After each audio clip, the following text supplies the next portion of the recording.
नमस्कार, कैसे हैं आप लोग। आशा करते हैं बहुत ही अच्छे होंगे और बेहतरीन तरीके से हर पल अपने लक्ष्य की ओर अग्रसर हो रहे होंगे।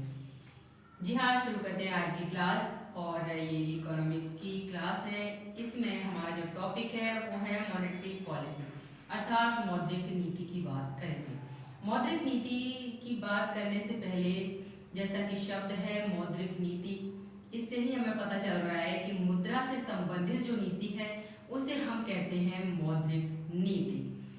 अब यहाँ पर बात आती है कि अर्थव्यवस्था के संतुलन की बात आती है। तो यदि हम अर्थव्यवस्था के संतुलन के नजरिए से देखें तो यह जरूरी हो जाता है कि अर्थव्यवस्था में मुद्रा की जो पूर्ति या तरलता है वो पर्याप्त मात्रा में बनी रहे, जिससे कि उत्पादन और मांग पर कोई प्रतिकूल असर ना पड़े। या फिर हम ये भी कह सकते हैं कि मौद्रिक नीति हमारे देश की आर्थिक नीति का अंग माना जाता है, जिसका उद्देश्य देश के विकास में तेजी लाना है। तो ये दोनों ही स्थितियों में जरूरी है। अब बात करते हैं यह मौद्रिक नीति है उसको हम दो भागों में डिवाइड करेंगे और दो भागों में डिवाइड करने के बाद समझेंगे कि क्या क्या इसके अंतर्गत आता है। तो जो मौद्रिक नीति है इसमें इसके दो भाग हैं। तो सबसे पहला जो भाग है वो है आपका मात्रात्मक विधि। क्या है? मात्रात्मक विधि। और दूसरा जो भाग है वो है गुणात्मक विधि। क्या है? गुणात्मक विधि। अब यहाँ पर मात्रात्मक विधि का, अगर हम इसे मात्रात्मक विधि को देखें तो ये क्वांटिटेटिव मेथड भी कह सकते हैं, और गुणात्मक विधि को देखें तो ये आपका हो जाएगा क्वालिटेटिव मेथड। तो यहाँ पर सबसे पहले मात्रात्मक विधि में क्या आएगा? तो इसमें आता है रेपो रेट, अर्थात रेपो दर। सबसे पहला पॉइंट कौन सा होता है? रेपो दर आता है। दूसरी अगर हम बात करें तो रिवर्स रेपो रेट आता है। दूसरा क्या आता है? Reverse repo rate, reverse repo दर। अब हम रिवर्स रेपो दर के बाद देखें तो होता है तीसरा बैंक रेट। कौन सा होता है? बैंक रेट, अर्थात बैंक दर। अगर हम चौथे पॉइंट की बात करें तो ये होता है CRR। क्या होता है? CRR। अगर कभी कभी पूछ लेता है कि CRR की फुल फॉर्म क्या है, एग्जाम्स में इस तरह से भी प्रश्न पूछे जाते हैं। तो CRR क्या होता है? Cash reserve ratio. Cash reserve ratio, या फिर इसे हम कह सकते हैं नकद आरक्षित अनुपात। क्या कह सकते हैं? नकद आरक्षित अनुपात। अब बात करें चौथे नंबर की, तो चौथे नंबर पे आता है SLR। क्या आता है? सॉरी, पांचवें नंबर पे आता है SLR। कभी कभी पूछ लेता है कि SLR की फुल फॉर्म क्या है। तो statutory liquidity, statutory liquidity ratio. क्या होता है? लिक्विडिटी रेशियो, या फिर इसे हम कह सकते हैं साविधिक तरलता अनुपात। क्या कह सकते हैं? साविधिक तरलता अनुपात। नेक्स्ट आता है इसमें OMO, open market operation. OMO, open market operation, या फिर इसे कहते हैं खुली बाजार की क्रियाएं। क्या कहते हैं? खुली बाजार की क्रियाएं। खुली बाजार की क्रियाएं। अब वहीं पर एक और है MSF, मार्जिनल स्टैंडिंग फैसिलिटी। कौन सा है? 7 नंबर है इसी में, MSF,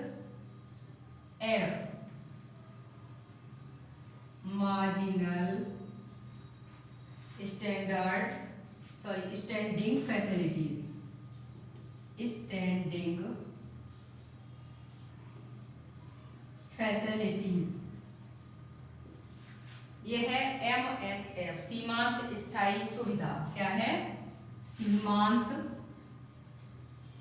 स्थायी सुविधा। ये तो हो गई आपकी मात्रात्मक विधि। मात्रात्मक विधि के अंतर्गत आपका ये सब आता है।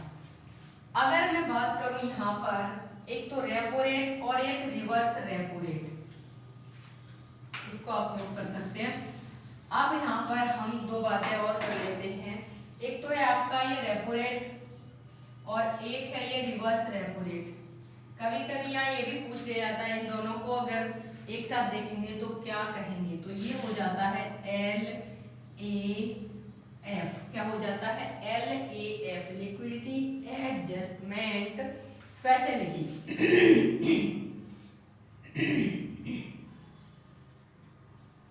Liquidity adjustment facilities.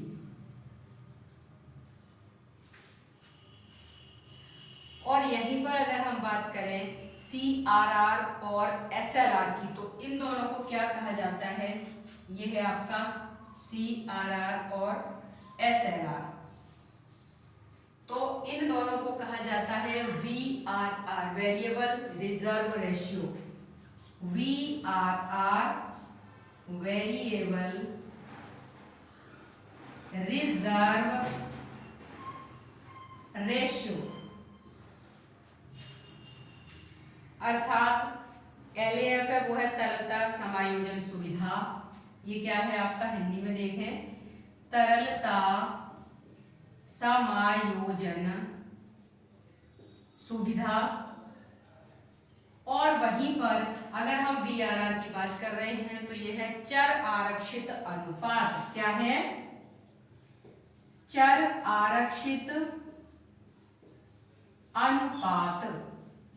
तो ये चीजें किसमें आएंगी? इसके अंतर्गत आएंगी। प्रश्न यहाँ से भी बनता है, TGT PGT में प्रश्न यहाँ से भी बना हुआ है कि ये जो सारे पॉइंट है ये किसके अंतर्गत आते हैं? मात्रात्मक विधि के आते हैं। कभी हो सकता है पूछ ले कि क्वांटिटेटिव मेथड के अंतर्गत आते हैं। कभी कभी क्या होता है कि इंग्लिश में भी पूछ लिया जाता है। तो ये है क्वांटिटेटिव मेथड। Quantitative method. और अगर आपका गुणात्मक विधि का है तो यह क्वालिटेटिव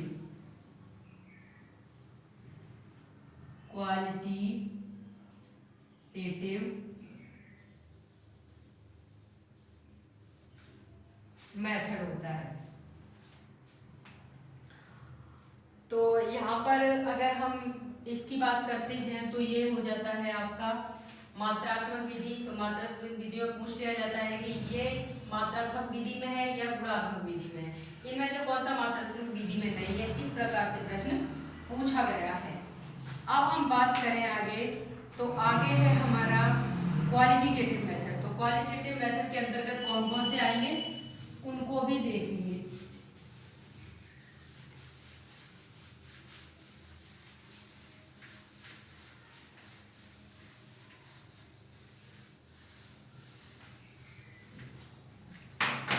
सबसे पहले आता है शाख की राशनिंग। नंबर 1, शाख की राशनिंग किसके अंतर्गत आएगा? गुणात्मक विधि के अंतर्गत आएगा। दूसरा, प्रतिभूति ऋणों की आवश्यक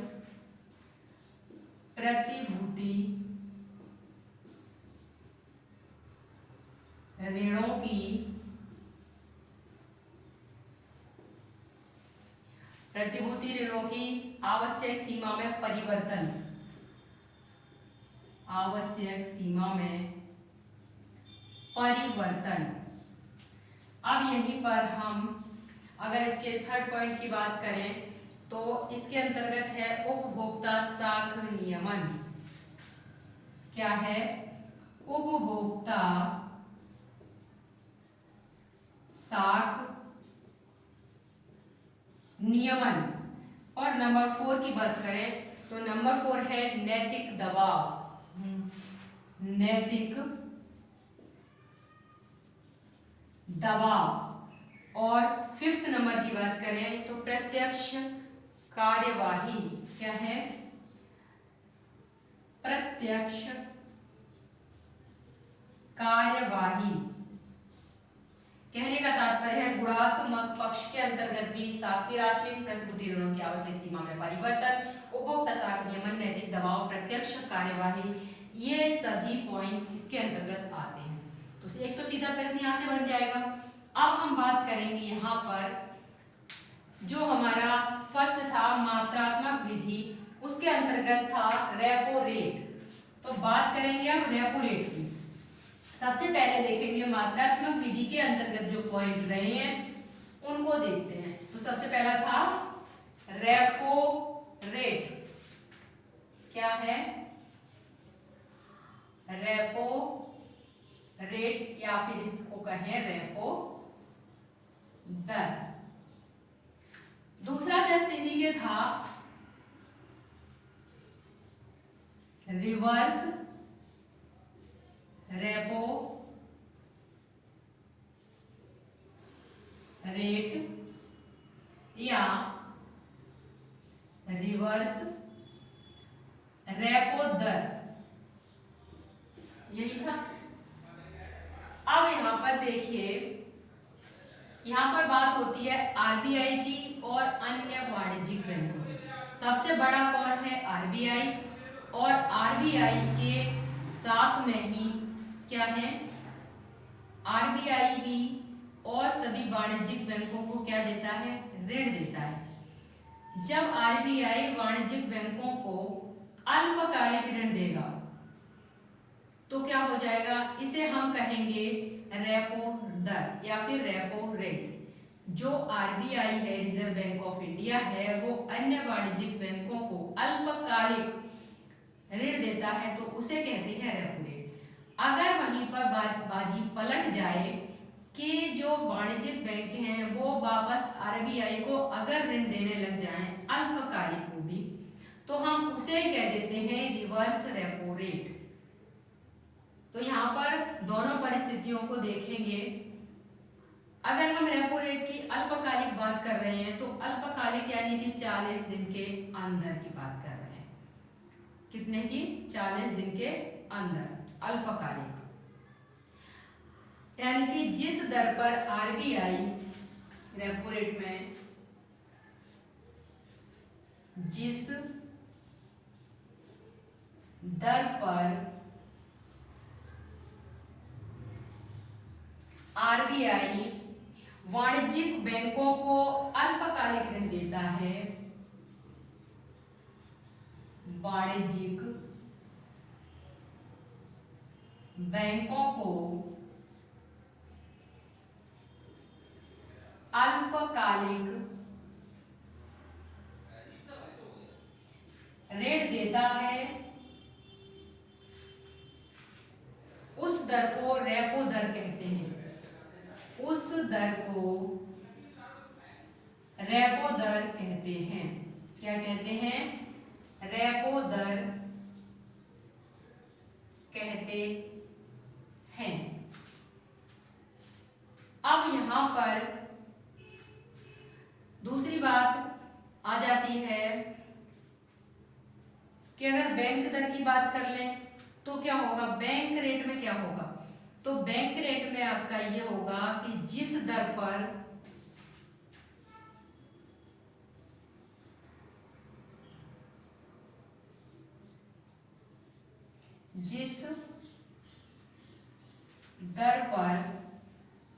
आरबीआई वाणिज्यिक बैंकों को दीर्घकालिक ऋण देता है, आरबीआई दीर्घकालिक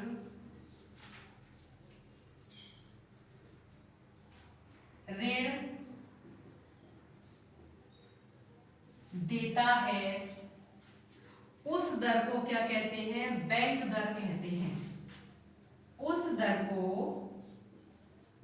बैंक दर कहते हैं।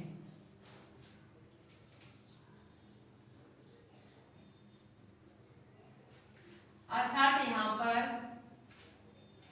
रेपो दर वह दर जो कि आरबीआई वाणिज्यिक बैंकों को अल्पकालिक ऋण दे। कभी कभी टाइम नहीं पूछ रहे तो 40 दिन के अंदर की बात कर रहा है अल्पकालिक ऋण। और यदि क्या हो जाए कि आरबीआई वाणिज्यिक बैंकों को दीर्घकालिक ऋण दे दे तो उसमें क्या होगा? उस दर को क्या कहेंगे? उसको कहेंगे बैंक दर। अब बात आती है यहां पर कि आरबीआई यदि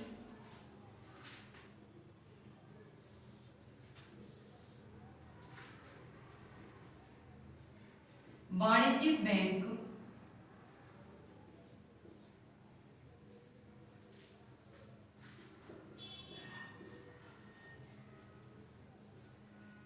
आरबीआई को जिस दर पर अल्पकालिक ऋण देते हैं, अल्पकालिक ऋण देते हैं, उस दर को क्या कहते हैं?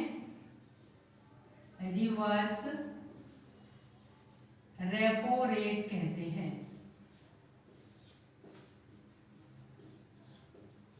यहां पर हमने 3 पॉइंट समझ लिए। आरबीआई जिस दर पर वाणिज्यिक बैंकों के प्रथम श्रेणी की प्रतिभूतियों की पुनर्कटौती करता है, उस दर को बैंक दर कहते हैं। अगर बैंक दर की अन्य परिभाषा भी देखें तो आरबीआई जिस दर पर वाणिज्यिक बैंकों की प्रथम श्रेणी की प्रतिभूतियों की, यानी कि सिक्योरिटीज होती है, उनकी बात कर रहा है कि प्रतिभूतियों की पुनर्कटौती करता है, उस दर को बैंक दर कहते हैं।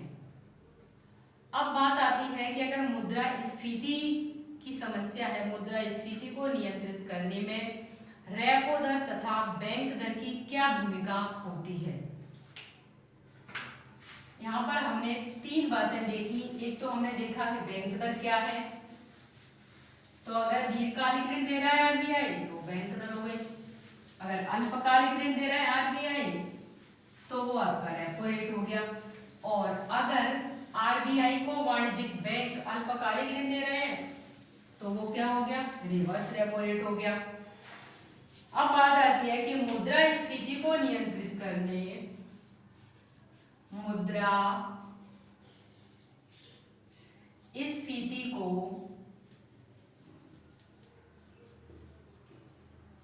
नियंत्रित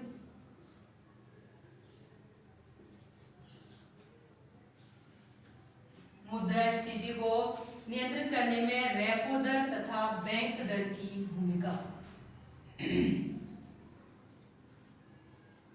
रेपो दर तथा बैंक दर की भूमिका।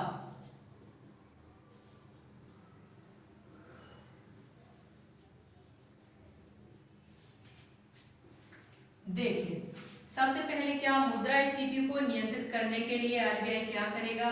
तो आरबीआई रेपो रेट तथा बैंक रेट में वृद्धि कर देता है, अर्थात बढ़ा देगा।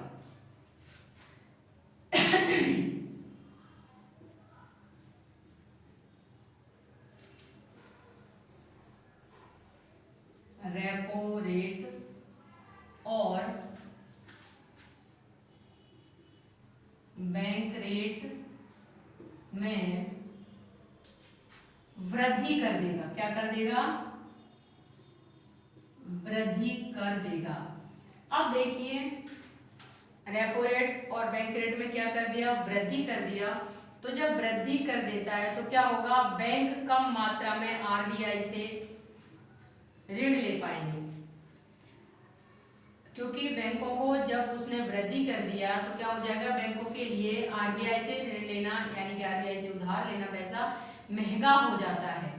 बैंकों को आरबीआई से उधार लेना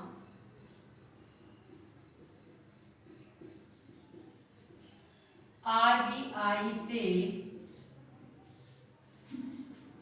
उधार लेना महंगा हो जाता है। अब महंगा हो जाएगा तो क्या होगा? अब उधार लेना महंगा हो जाता है। अब क्या है कि बैंक कम मात्रा में आरबीआई से उधार लेंगे। क्या करेंगे? जो वाणिज्यिक बैंक हैं वो कम मात्रा में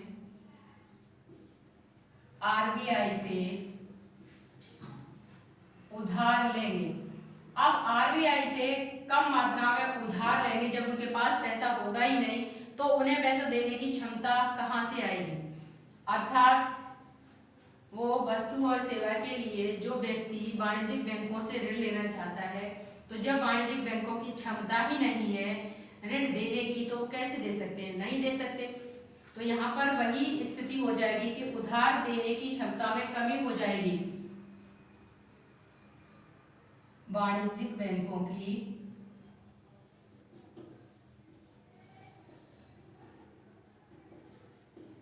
उधार देने की क्षमता में कमी हो जाएगी। देने की क्षमता में कमी। अब उधार देने की क्षमता में कमी हो जाएगी तो बैंक बाजार में ऊंची ब्याज दर पर ऋण देंगे।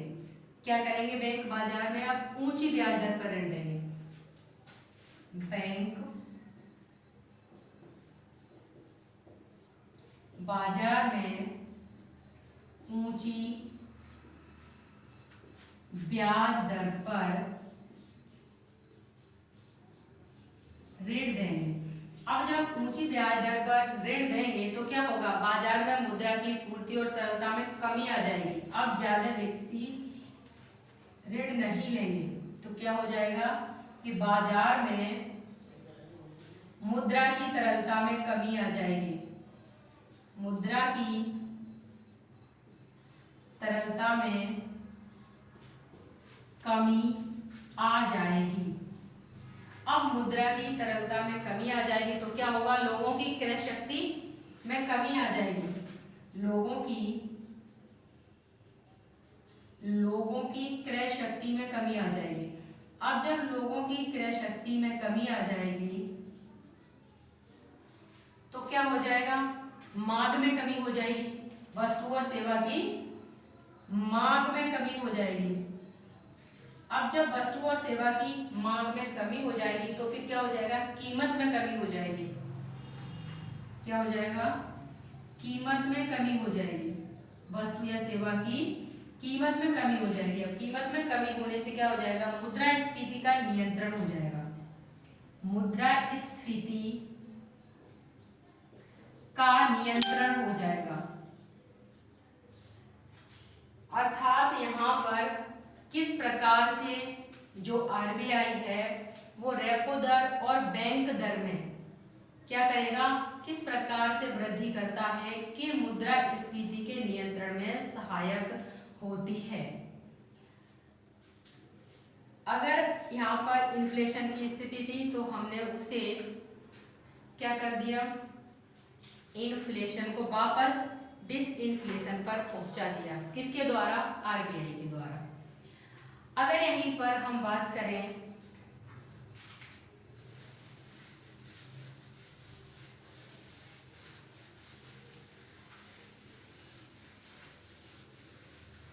मुद्रास्फीति को नियंत्रण करने में। अब हम बात कर देते हैं कि मंदी या मुद्रा संकुचन को नियंत्रण करने में रेपो रेट और बैंक रेट की भूमिका।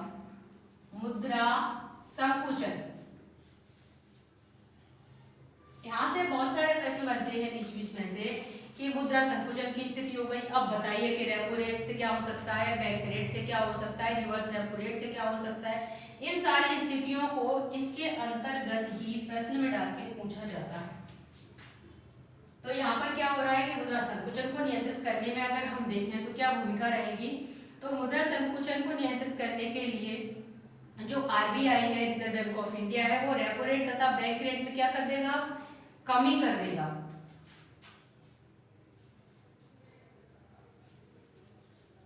आरबीआई रेपो रेट और बैंक रेट में क्या कर देगा, कमी कर देगा, यानी कि कम कर देगा आपको बैंक रेट। अब जब ये कमी कर देगा आरबीआई तो क्या हो जाएगा, आरबीआई सस्ती मुद्रा नीति का अनुसरण करता है। मुद्रा संकुचन की स्थिति में क्या कर रहा है आरबीआई, सस्ती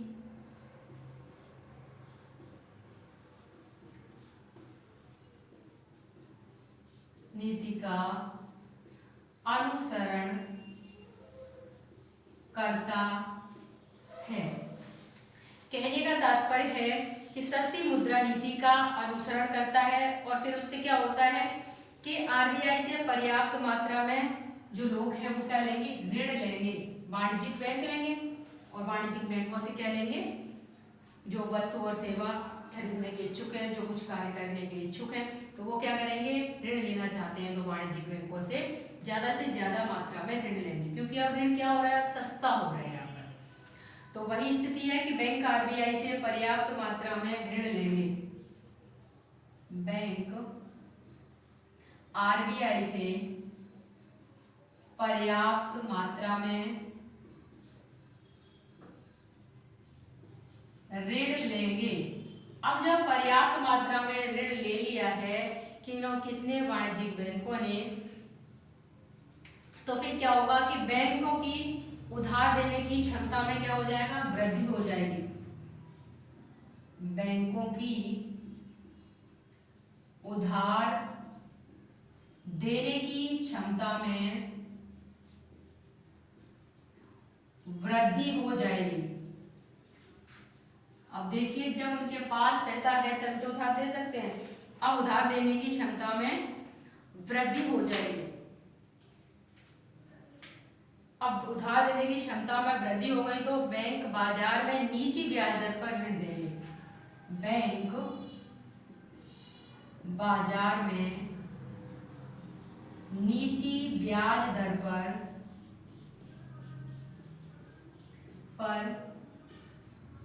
ऋण देंगे। अब उन्हें पर्याप्त मात्रा में मिल रहा है और कम रेट में मिल रहा है तो क्या है, वो पर्याप्त मात्रा में ऋण देंगे बाजार में। अब ऋण देंगे तो क्या हो जाएगा कि लोग या उपभोक्ता है जो बड़ी मात्रा में ऋण लेंगे, यानी कि उपभोक्ता या लोग कहें पर्याप्त मात्रा में ऋण लेंगे, पर्याप्त मात्रा में ऋण लेंगे। अब पर्याप्त मात्रा में ऋण लिया है उन्होंने तो वो क्या करेंगे, वस्तु और सेवा खरीदेंगे। तो पर्याप्त मात्रा में ले लेंगे तो फिर क्या हो जाएगा, अर्थव्यवस्था या बाजार में मनी सप्लाई में वृद्धि हो जाएगी। अर्थव्यवस्था में या बाजार में, अर्थव्यवस्था कहें या फिर बाजार कहें, मनी सप्लाई में वृद्धि हो जाएगी। मनी सप्लाई में क्या हो जाएगी, वृद्धि हो जाएगी। अब मनी सप्लाई में वृद्धि हो जाएगी तो लोगों की क्रय शक्ति में वृद्धि हो जाएगी, लोगों की क्रय शक्ति में वृद्धि हो जाएगी। अब लोगों की क्रय शक्ति में वृद्धि हो जाएगी तो मांग में वृद्धि, कीमतों में वृद्धि और मुद्रा संकुचन का नियंत्रण हो जाएगा। तो आज की क्लास में बस इतना ही, धन्यवाद।